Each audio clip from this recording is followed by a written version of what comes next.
What's going on, guys? Rat Scarlet here presenting a brand new rat fight video. Yeah, that's what we're gonna call it right now. I'm on my second account, just Is at 100%. looking for annoying some bounty hunters. I have crimed at 5, so I have bounty and see what we can find this time. This time we're gonna be fighting 3 ships pretty much simultaneously. I'm repairing my ship right now. I see a Vanguard Warden approaching, which means that most of the time, one, I can win this fight very easily, but two, this guy will have a lot of missiles. I don't know this guy, so I will predict that he will launch a lot of missiles. Now, the reason I take fights on Auroras is mostly because it's an Aurora. People will wanna fight me on Aurora. Normally, if you are in a more competitive fighters, people just don't fight you. They don't bother. It's annoying. But the moment they see you in an Aurora, they immediately just keep going for it because they think it's easy target. So one of the weakness of the Aurora is atmosphere. Is Aurora in atmosphere is just terrible. It is impossible to aim. The ammo drag is gonna be. It's gonna make you impossible to aim. So first thing they will see me doing is move away from atmosphere because I just cannot take fights in atmo with an Aurora. It's impossible.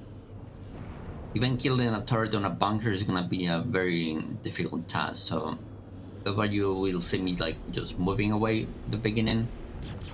Like I predict, like normal new player just spamming missiles from the get-go. I assume that he's like jousting a lot because he's coming with a lot of energy, but whatever. Here I'm just positioning myself to like start to like do my thing, which is like slow down, get to a very like combat speed type of like motion and start to cox through. Basically what I use most of the time when I don't know which is this player capable. Play very defensive, strafing up, sideways, and forward, backwards to control the speed and the distance. But very much is tricarding, moving in 3 directions at the same time while I'm rolling.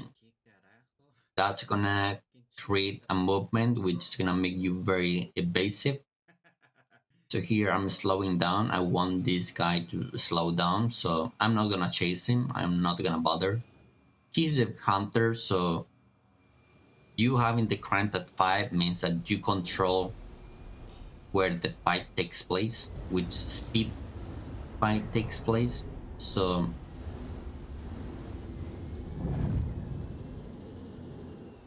if you don't want to fight, you don't give him a fight. You wait for him to like figure out his shit and go back. But yeah, it's a very jousty guy. He clearly doesn't know what the fuck he's doing. So at this point, I'm very like convinced that I can take him down. But I need him to slow down. So that's what I'm doing. I'm always using the tricord because these people that joust a lot tend to like sometimes don't look where they're going, and most of the time they are ramming you. So even that like very new or doesn't know what he's doing, Oh, you have to Dios be mío. careful about the ram because you get rammed, you go to jail. He doesn't have anything to lose. We do. We die, we go to jail for 20 or an hour, depending on how buggy is the jail. So our man is still not figured out his shit, so we're talking shit to see if we can encourage him to fight us.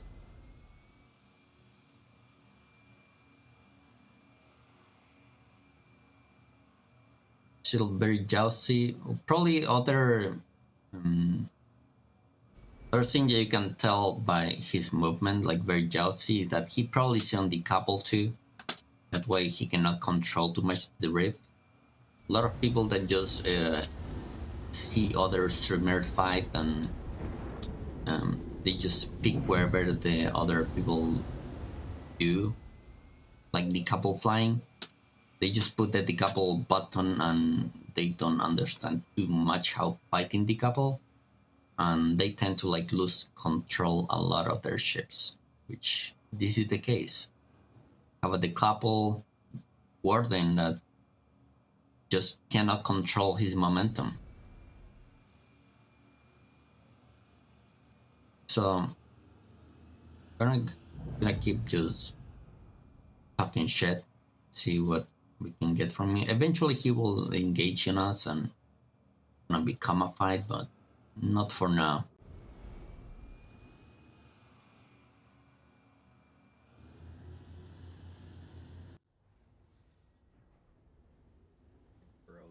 You will see me that I'm in couple with time because since he hasn't engaged yet, I cannot fully know if he's on the couple or not.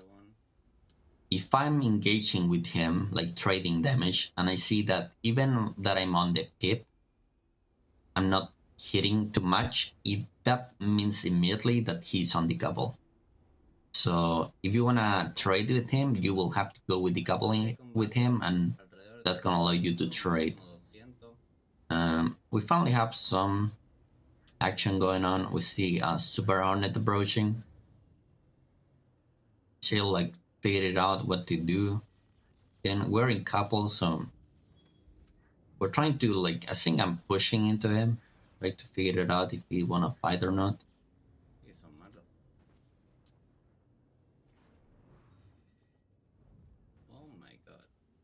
Again, a very jealousy guy. Have a third ship incoming, a Talon. Talon is the most annoying one, especially since it has a C788 cannons. But even a Talon, if it is not very good, it's not gonna be that much of a problem for the Aurora. In this case, I decided to like engage the Talon because since he's using the C788s, I can tell that is a noob because, or is somebody that's using just reconnect after not playing for a long time. So I engage with him just using the standard tricore rolling, slow roll to the pip maneuver, the corkscrew. I like to call it corkscrew. It sounds more edgy, but that's a romantic thing. I try to get to the pip and slowly tap the shield down. He don't escape because, of course, it's a Talon. But by using the tricore and rolling, I can be very evasive on the ship. The Aurora is a very small profile ship, so when you combine tricore plus a slow roll and Aurora, your opponent is gonna have a very tough time hitting you. Here you see that the Hornet engage finally. We trade a little bit, but he's already out of shields. One of the things that I love the most of the Aurora is how easy it is to make the rotations on capacitors and shields because of the profile. Your profile, or most of the meta right now, ship with tiny profiles that are very evasive are very easy to do good rotations on weapons or shield capacitor because the small profile and you being very evasive and dodging damage with tricording most of the time allows you to be more free when you wanna change from one capacitor to another to recharge. Big ships cannot do that. They always gonna be tanking damage and you will have to make smarter decisions, but this is a small ship with very small profiles. You can be tricording while your shields are regenerating and you're not gonna be even taking damage, so you can fully recharge your shields by using accelerations. Here we go for the Talon again. Like I said, gonna be like this all the time, where you are able to put the shield down, they're gonna be constantly escaping. But the same maneuver, I play like this on the Aurora, especially in outnumbered fights. I wanna abuse as much as possible of the corkscrew, and you will see me that my aim is very like jumpy. That's because I don't like to use aim assist that much. I fly with fixed weapons, no gimbals. I fly with very low ESP and dampening numbers.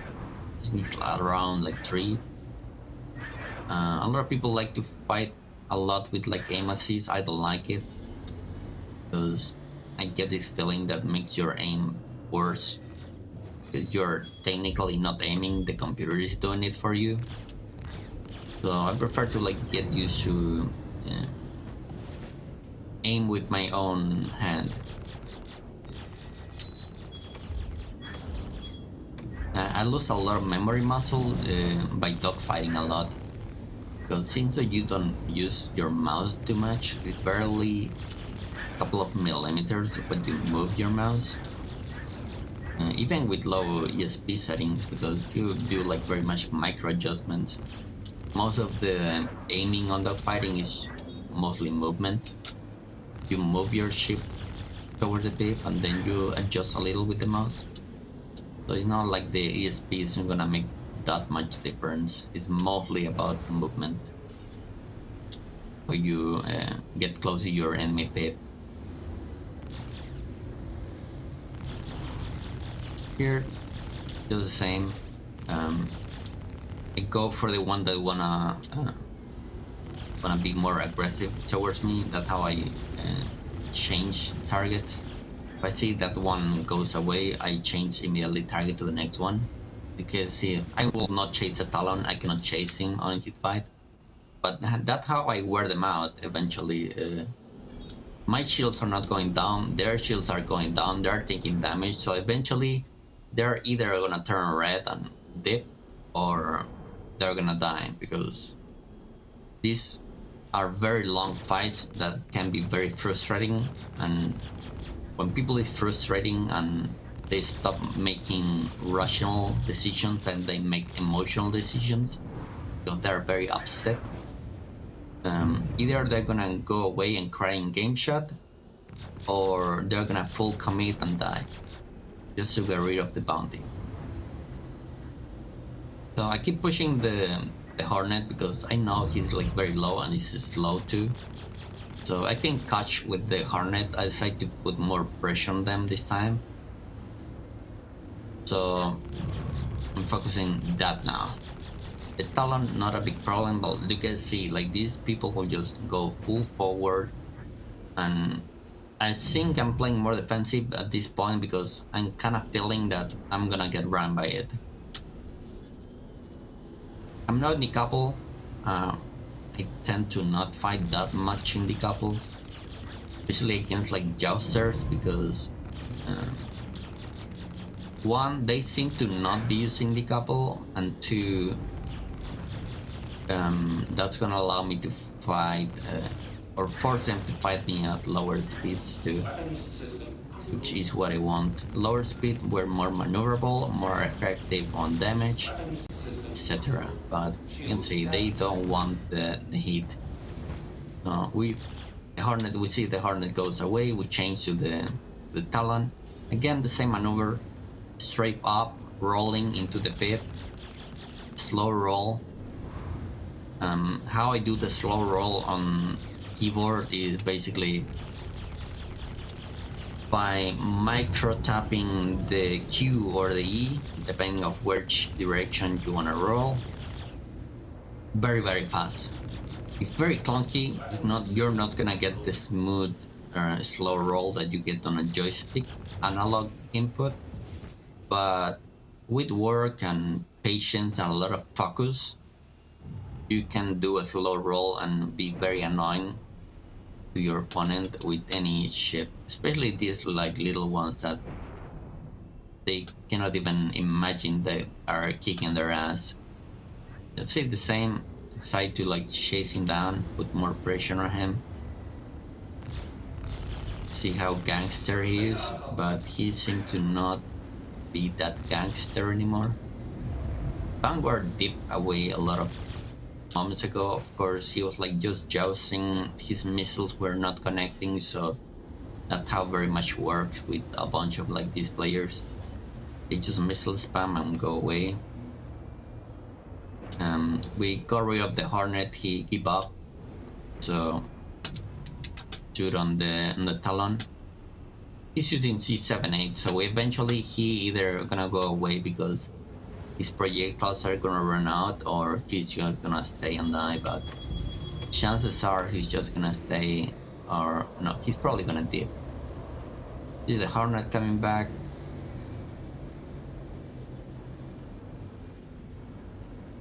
Well, we're trying to like talk shit to see if they do something. For me, always entertaining to just shit on these people that love to use metas or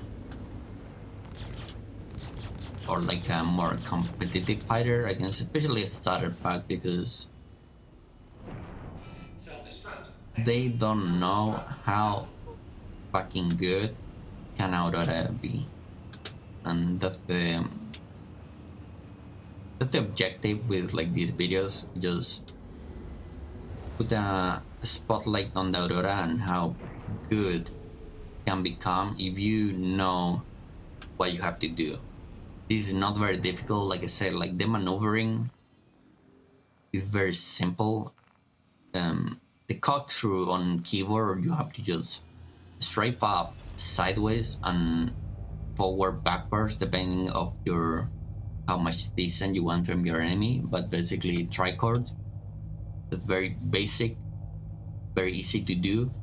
The roll is probably the most difficult part, just to get the slow roll, which is gonna very much scuff the pip a little bit more to your opponent, is by micro tapping the roll. And yeah, you're gonna have to work to get a very slow, smooth roll that works for you. And eventually you're gonna be making very frustrating for your opponent to try to shoot you, and eventually either you're gonna be killing them or they're gonna escape from you. Probably gonna come back with a different shape, but the um, the result is always the same. If you're playing very defensive like I do in these fights, um, you're gonna be okay. For these fights, I don't need to take them. I don't need to take them. It's just to see if I can take down some bounty hunter from the server so they don't chase me anymore. But have a good one and see you on the next one, guys. Peace.